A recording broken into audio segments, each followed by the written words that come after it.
मेनू दिखाओ उपन्यास ऑनलाइन पूरा पढ़ें उपन्यास बिन उपन्यास मिस ब्यूटीफुल सीईओ और उनका सिस्टम अध्याय 3 जाग उठा मिस ब्यूटीफुल सीईओ और उनका सिस्टम C3 जाग गया। एड्स बाय पब फ्यूचर अस्पताल के निजी कमरों में से एक बगल की खिड़की से रोशनी अंदर आ रही थी और बिस्तर पर चमक रही थी।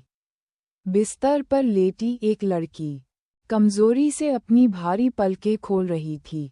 उसकी पुतलियां ध्यान से बाहर थीं, लेकिन जब उसने अपने बगल में मशीन से एक नीरस बीप की आवाज़ सुनी, तो वह भौचक्की रह गई। पूरा कमरा साफ था और ज्यादातर कीटाणुनाशक और कुछ परफ्यूम से भरा हुआ था। वह अस्पताल में क्यों थी? क्या हुआ? क्या वह मर नहीं गई थी? अपनी कमज़ोर शक्ल के विपरीत, उसने अपना शरीर ऊपर उठाकर सीधा बैठा।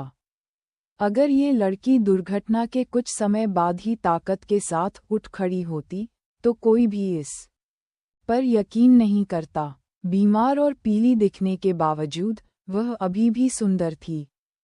उसके बेदाग अंडाकार चेहरे पर, हालांकि घावों को भरने के लिए कुछ प्लास्टर लगे हुए थे, लेकिन उसके मुलायम कंधों के पीछे लटकते लंबे काले बालों के साथ उसका चेहरा एकदम सही संरेखित था।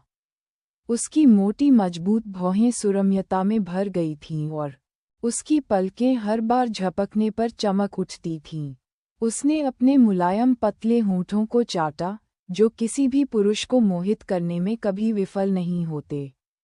इस संयोजन ने अनजाने में उसके अंदर एक मजबूत स्वभाव को उभारा। ऐसा लग रहा था जैसे उसका व्यवहार हड्डियों तक गहरा था। उसके पास एशियाई और कोकेशियान दोनों तरह की आकर्षकता थी। शायद उसका खून इस तरह से मिला हुआ था कि यह सबसे शानदार प्रभाव लाता था। ये स्पष्ट तथ्य उसकी छाती पर सूचीबद्ध था, जहां भारी स्वादिष्ट वजन दृढ़ और नर्म था। यह न तो बहुत बड़ा था और न ही छोटा, न ही मध्यम।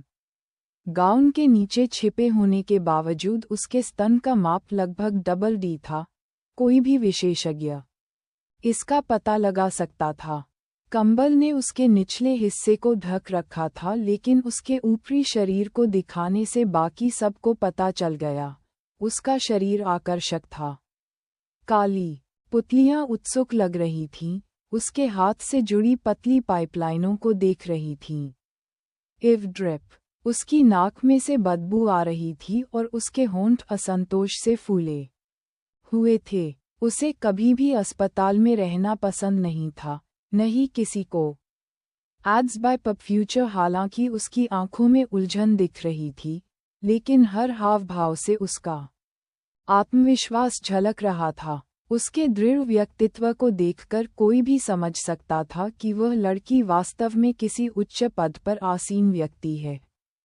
शक्ति और अधिकार उसके हाथ में थे। जब वह टायर के साधारण कमरे की जांच कर रही थी, तो उसका ध्यान उसके बिस्तर के सामने लगे टीवी पर था। ये डिवाइस नहीं बल्कि स्क्रीन से प्रतिबिंब था जिसने लड़की को चौंका दिया। जब उसने अपनी भुजाओं और हाथों का अध्ययन किया तो उसकी आंखें चौड़ी हो गईं और प्रतिबिंब ने उसकी हरकतों की नकल की। वह अविश्वास में थी। मैं एक महिला क्यों हूँ? अभी भी सोच रही थी कि वह एक सपने के अंदर थी। उसने अपनी छाती को हल्के से दबाया और कराहने से खुद को नहीं रोक पाई। यह एक चुभने वाला आनंद था। उसका मस्तिष्क एक आनंदमय अनुभूति से लगभग बंद हो गया। स्पर्श ने पहले ही भविष्यवाणी कर दी थी, यह एक सपना नहीं था। उसने वास्तव में अपना लिंग बदल लिया था और उसे नहीं पता था कि क्या हुआ। एक दरवाज़ा चरमराया। कोई यहाँ था। घबराहट से खुद को शांत करते हुए उसने आगंतुक को देखा। एक महिला डॉक्टर कमरे में घुसी। उसके हाथ में कई कागजात देखे, जब तक कि वह पास नहीं आई और उसने पाया कि वह व्यक्ति जाग रहा था। डॉक्टर आश्चर्यचकित होकर लड़की की ओर देखकर मुस्कुराया। तुम जाग गए हो। मुझे खुशी है कि तुम बैठे हो। लड़की ने विनम्रतापूर्वक सिर हिलाया और डॉक्टर से अपनी नज़रें नहीं हटाईं, जो वाकई बहुत खूबसूरत थी। नीली टी शर्ट के ऊपर मेडिकल लॉन्ग शर्ट और टाइट ब्लैक पैंट पहने हुए, उसकी जवानी ने पति को आकर्षित कर लिया। चेहरे पर पारंपरिक चश्मा बौद्धिक माहौल को और भी बढ़ा रहा था। उसके बाल और आंखों का रंग बिस्तर पर लेटी लड़की जैसा ही था। डॉक्टर ने कागजात डेस्क पर रखे और बिस्तर के किनारे लगी रेलिंग पर हाथ रखकर झुक गई। एड्स बाय पब फ्यूचर, मिस लिंग, आप इस समय कैसा महसूस कर रही हैं? उसके दिमाग में एक नाम गूंज उठा, लिंग किंग्यू।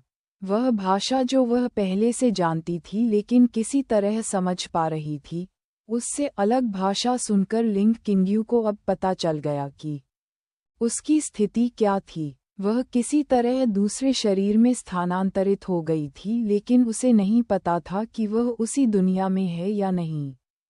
वह इस विचार से नई नहीं थी क्योंकि उसने इसी विषय पर कुछ वेब उपन्यास पढ़े थे। अनजान भाषा को सीधे बोल पाना उसे परेशान नहीं करता था, चूंकि उसे अभी तक इस शरीर की कोई याद नहीं थी, इसलिए उसे दूसरों को अपने बदलाव के बारे में न बताने के लिए सतर्क रहना चाहिए। ये धीरे धीरे किया जाना चाहिए। मैं ठीक हूँ, कोई दर्द नहीं है, बस भूख और प्यास लगी है। डॉक्टर ने तुरंत एक प्लास्टिक का कप उठाया और उसमें पानी भर दिया। लिंग किंग्यू ने पानी पीकर अपने गले को आराम दिया। डॉक्टर की बाईं छाती पर नाम टैग देखकर पता चला कि उसका नाम मो यूनिक्सी था। लिंग किंग्यू ने अपने बारे में जानने के लिए उससे संदेह पूछा, एट नॉवलबन एट। उसने देखा कि डॉक्टर उसे अजीब तरह से देख रहा था और उसने बताया कि उसकी याददाश्त थोड़ी अस्त-व्यस्त है। डॉक्टर ने इस पर कोई भरोसा नहीं जताया और कहा, सीटी स्कैन के अनुसार सौभाग्य से हमें मस्तिष्क को कोई नुकसान नहीं मिला है। आपको याददाश्त खोने का दर्द नहीं सहना चाहिए, लेकिन कभी-कभी मस्तिष्क घटना को आघात के रूप में दर्ज करता है और चुनिंदा रूप से भूलने की कोशिश करता है। वह कार दुर्घटना में घायल हो गई थी और समय पर अस्पताल पहुंच गई। उसे बिजली का झटका दिया गया और उसका दिल धड़कना बंद हो गया, लेकिन कुछ मिनट बाद वह फिर से धड़कने लगा। लिंग किंग्यू ने तुरंत उस संभावित समय को नोट कर लिया जब उसकी आत्मा ने इस शरीर में प्रवेश किया था। मो यूनिक्सी के कथन ने उसके भ्रम को दूर कर दिया। अचानक इस कमरे के बाहर उसने किसी को मो यूनशी को पुकारते हुए सुना। उसके सामने डॉक्टर मो ने आह भरते हुए कहा, वास्तव में मैं आपकी प्रशंसा करता हूँ, मिस लिंग। इस उम्र में संघर्ष करने और एक कंपनी स्थापित करने में सक्षम होना।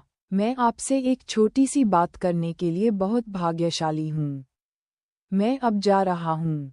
अब लिंग किंग्यू के दिमाग में और धुंध भर गई।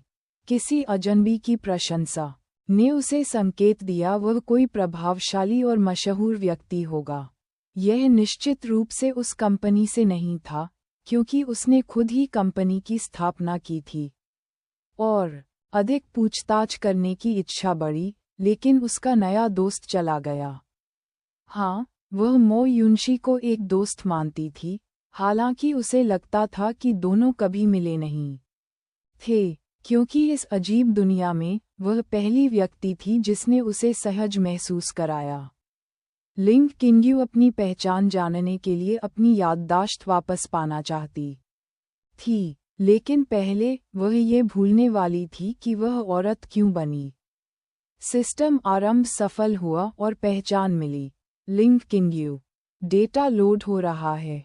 जैसे ही उसके शरीर के अंदर से इलेक्ट्रॉनिक महिला आवाज़ें निकलीं, लिंग किंग्यू घबराई नहीं, क्योंकि ज़्यादातर ट्रांसमाइग्रेशन उपन्यासों में नायक की मदद करने के लिए सिस्टम होता है।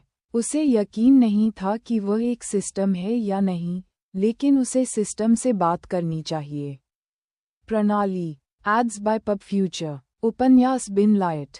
नॉवेल, वेब नॉवेल, कोरियाई उपन्यास और चीनी उपन्यास ऑनलाइन मुफ्त में पढ़ें। आप सैकड़ों अंग्रेजी अनुवादित लाइट नॉवेल, वेब नॉवेल, कोरियाई उपन्यास और चीनी उपन्यास पा सकते हैं जिन्हें दैनिक रूप से अपडेट किया जाता है। उपन्यास ऑनलाइन पढ़ें, लाइट नॉवेल ऑनलाइन पढ़ें, ऑनलाइन मुफ्त पढ़ें, मुफ्त लाइट नॉवेल ऑनलाइन। संपर्क